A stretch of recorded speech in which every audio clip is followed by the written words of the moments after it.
Hello everybody, this is Mr. Rob and welcome back to what is going to be the final episode of the Los Angeles Clippers MyNBA series here on NBA 2K24. Yes, I have decided that I am going to bring this series to a close after 2 seasons of the Clippers. The main reason is just because I feel like we're in a very odd spot where we're going through a transition phase with this team with our players getting older and we're going to have to get younger at some point. And, while that's a story I do want to tell, I just feel like I don't have enough time to fully go through that, especially with NCAA or EA Sports College Football 25 coming out in the coming months. That game is going to take up a lot of time when it is released. I want to jump headfirst into that.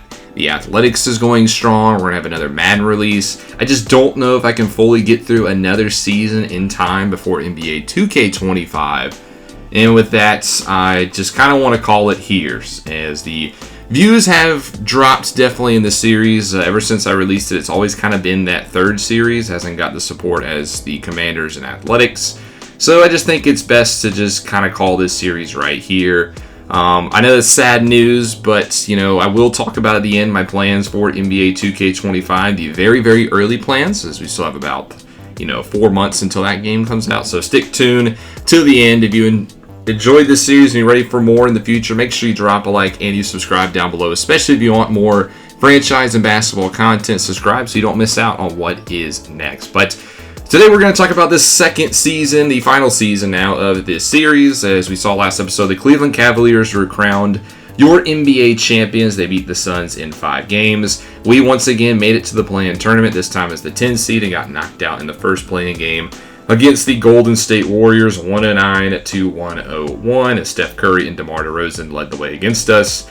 And we just kind of underperformed as a team. I mean, if you look at the standings, last year in season number 1, we went 41-41 and had a massive push at the end to even make the play-in tournament. And then if you go into this season, we finished 39-43, even worse, with a better roster, in my opinion, at the top, and made the play-in tournament and got bounced in the first game. So not the best tenure here for the Clippers, as we'll go through and just take a look at the player stats. But before we get there, one thing I did not show at the end of the regular season is the regular season awards, so I'll show you these.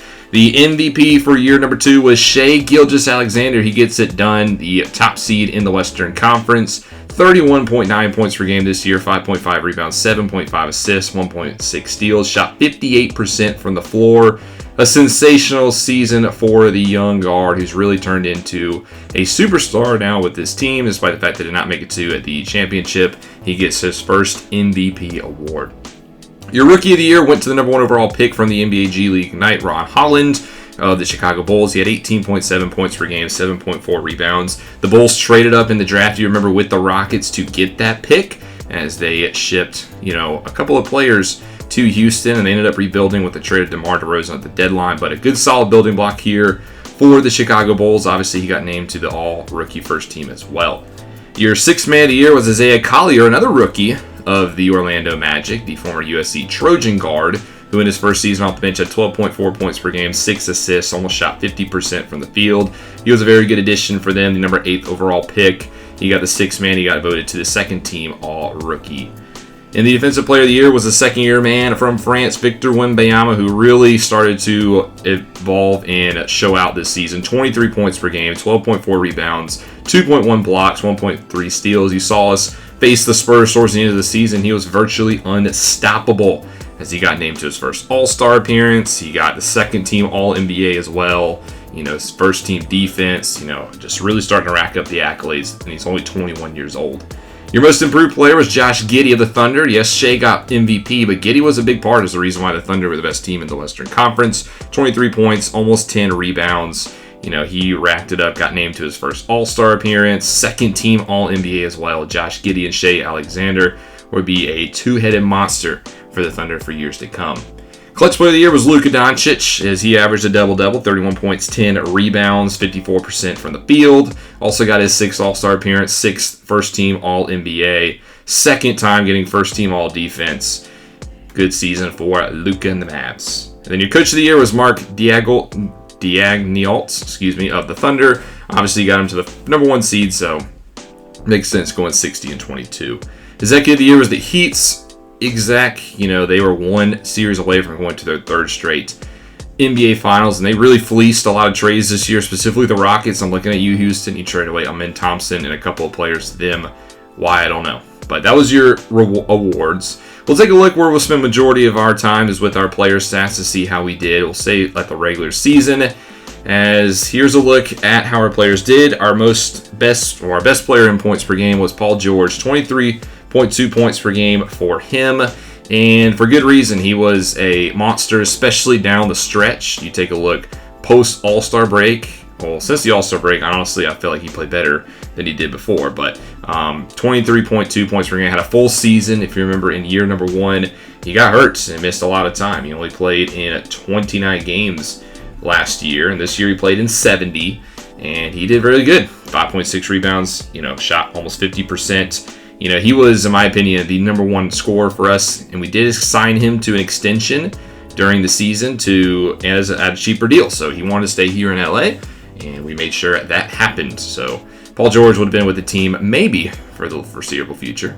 Second was James Harden. He averaged 20.5 points per game in his first full season with the Clippers, obviously acquired last year from the 76ers. Numbers were a little bit down this year. I think he definitely started to take a tumble towards the end. That 3-point really fell off this season. At 35 years of age, every category was down. And he's going into a season where he would have had a player option for a lot of money. I would have assumed he would have picked it up. So he would have been with the team to start next season. Then you had the other guy of the big 3, and that's Kawhi Leonard. His numbers way down this year, 18.2 points per game. He just didn't have as much of a role in the offense just because it was his first full season with Harden and George. And I feel like, Kawhi understood they didn't have to do as much of the ball, and he was okay with that. His shooting percentage was up. It went up by a whole, percent. His free throw was up. His 3 was down. But, I feel like he did a lot more, off the ball than he did on the ball. His rebounds were slightly up. His assists were, almost to where they were last year. But, Kawhi Leonard, another guy who had a player option I feel like he would have accepted. So he would have been running it back with the big 3, kind of like this year, where what do we do with them? Do we roll with them? Do we trade them a full-on rebuild? That would have been the story of year 3. Then the guy who, in my opinion, really broke out for the team this year was Nah'Shon Bones Highland. Really got his chance to start for us this year at the point guard position, and he flourished. 16.6 points per game, which was a lot better than last year. 3.7 rebounds, 3.9 assists. His field goal percentage was a little bit down, but I just thought Nah'Shon Highland had a lot of good flashes for this team. The only downside, well, there's 2 downsides I feel with Highland. One, his size. He's never going to be a great defender at 6'2", 169. You see some of these bigger point guards, and they kind of just body Highland around, which is, kind of unfortunate, but it's kind of what you're going to get with him. The other thing was, I feel like even though he flourished as a point guard, it forced our other big 3 to kind of play at a position they didn't really like. James Harden had to play the shooting guard, and I feel like he's more of a point guard. Kawhi Leonard played more of the 4, even though I feel like he's more of a small forward. George, he did good, I think, as a small forward. I think he was better as a shooting guard, though, because he's just so much bigger than a lot of other guards in the league. But, I just feel like Highland had maybe a negative effect on the big 3, which helped himself, which would have been a very interesting thing to see going to year 3. Do we stick with the big 3?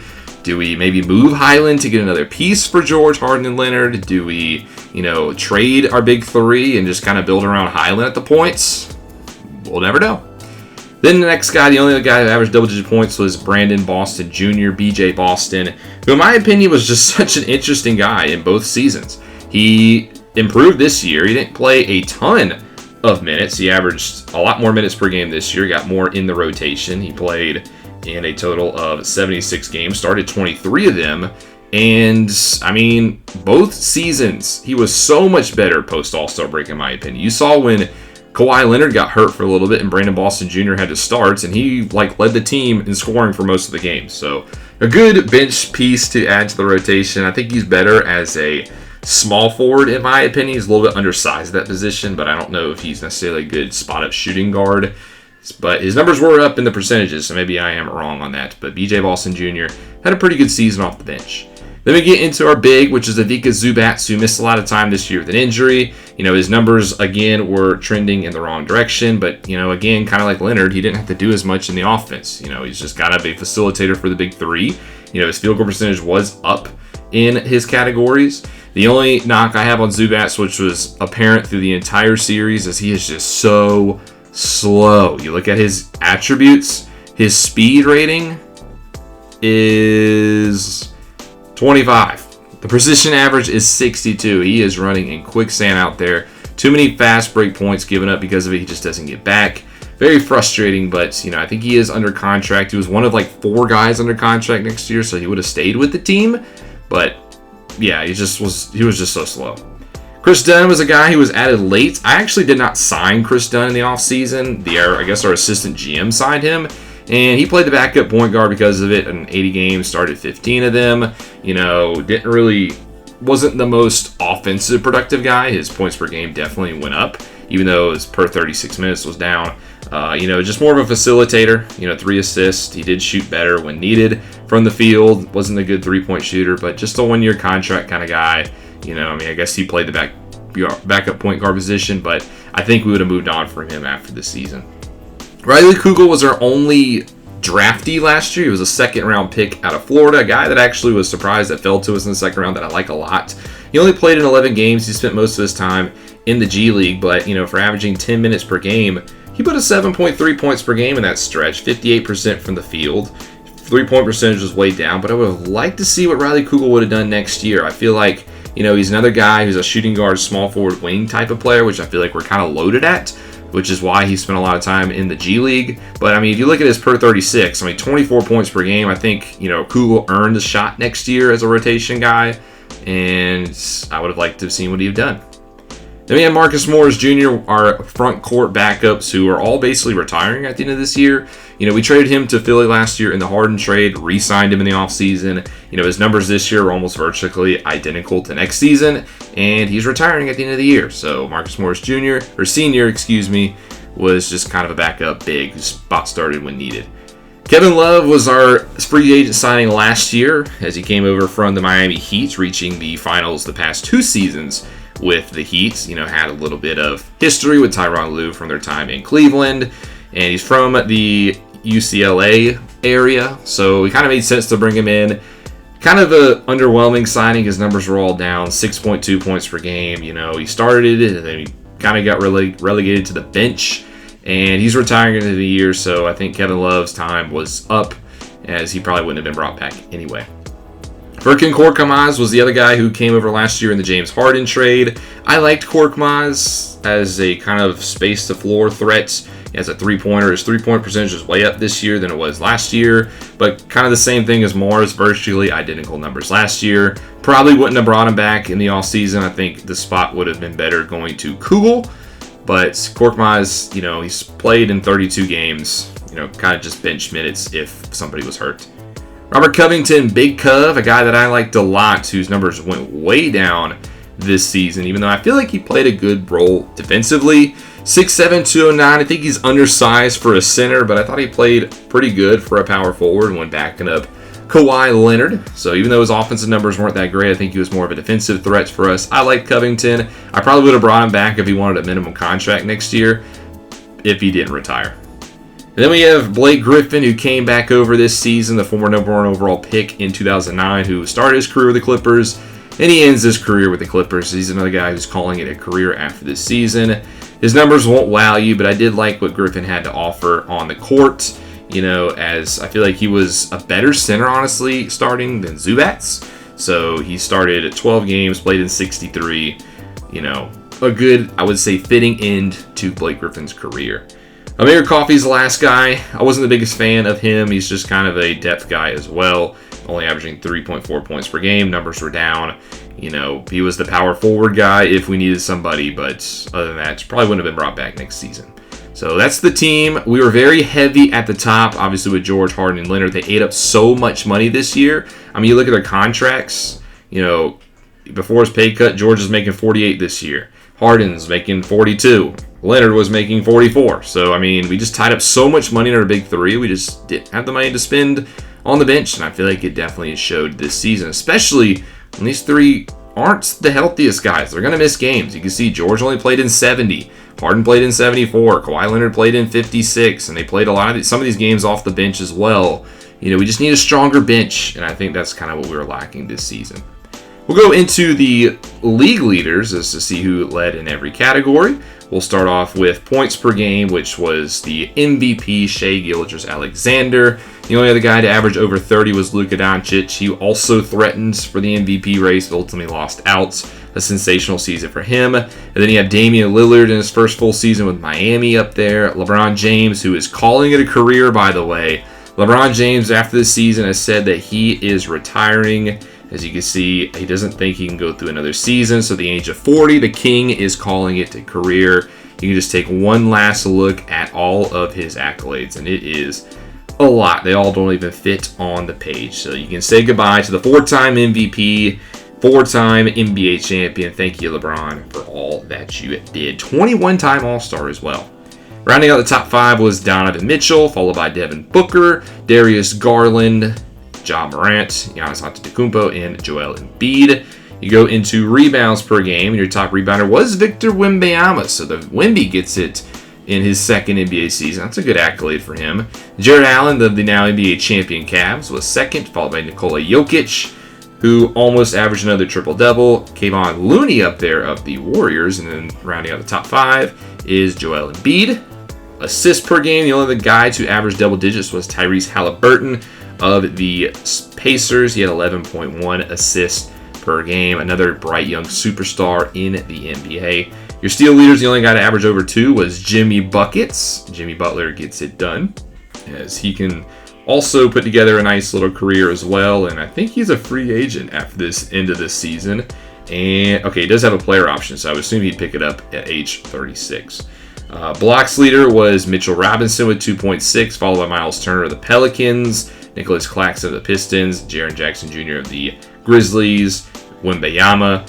Donovan Clingan, the rookie out of Portland, had 2 blocks, as well as the rookie Alexander Sarr from the Hornets. And speaking of rookies, we'll take a look at the rookie report just to see how they did this season. Leading the way for the rookies in points per game was Ron Holland. DJ Wagner of the Utah Jazz had a good season, 18.3 points per game, 5.7 assists. He shot the same percentage as Ron Holland. Justin Edwards of the Wizards had a nice season as well, as followed by Alexander Sarr, Stephon Castle, who started the year with the, Memphis Grizzlies before being traded in a very interesting trade. Grizzlies had a very odd season. Jacoby Walter of the Warriors, who started his career with the Nuggets, but came over in the trade earlier in the season, sent Bruce Brown to Denver. And then Isaiah Collier, the 6th man, and then Matthias Buzelis of the Pistons. The only rookie to average double-digit rebounds is Donovan Clingan, as he averaged a double-double. Assist leader was Collier with 6. Steals was Wagner with 1.6. If you want to take a look at our team stats in the NBA, as we'll take, not the G League, the season, we averaged a total of, where are we at? Where's the bottom? We averaged 110 points per game, which was 27th, and we gave up 111.7 points per game, which was actually better. It's actually backwards. So we were like 6th, I think. 1, 2, 3, 4, 5, 6, 7th in points per game, which was a differential of negative 1.7, which was 20th in the NBA. As our field goal percentage was towards the bottom, as we were not the best shooting, 27%. 3-point was also 23rd, so we just weren't the best shooting team. Free throws, though, we did a good job from the charity stripe, as we were the best team in that category. But that's just a recap of the Clippers, as that does it for this series. Now, this is not the end of basketball on the channel. Yes, we'll be taking about 3.5-4 month break, but I do plan on doing an NBA 2K25 series. And I have some thoughts already circulating in my brain that I think I'm going to do for that game. And I think you guys are going to find it interesting when the time comes. I think it's something that hasn't really been seen on YouTube. I don't want to give it too much away, but I think you guys will want to tune in. So be looking for that early in July. I'll probably give let's start talking about NBA 2K25 video. And then probably a couple weeks before the game launches, I'll give my team reveal. So just be on the lookout for those. Hope you guys, in the meantime, enjoy the Athletics series, enjoy the Commanders, and obviously we get ready for EA Sports College Football 25. So still a lot of interesting content here on the channel that you don't want to miss. But that's going to do it for us here on NBA 2K24. If you enjoyed the series, make sure you drop it a like and you subscribe down below, especially if you want more franchise content. This is Mr. Rob, and I'll see you in the next one.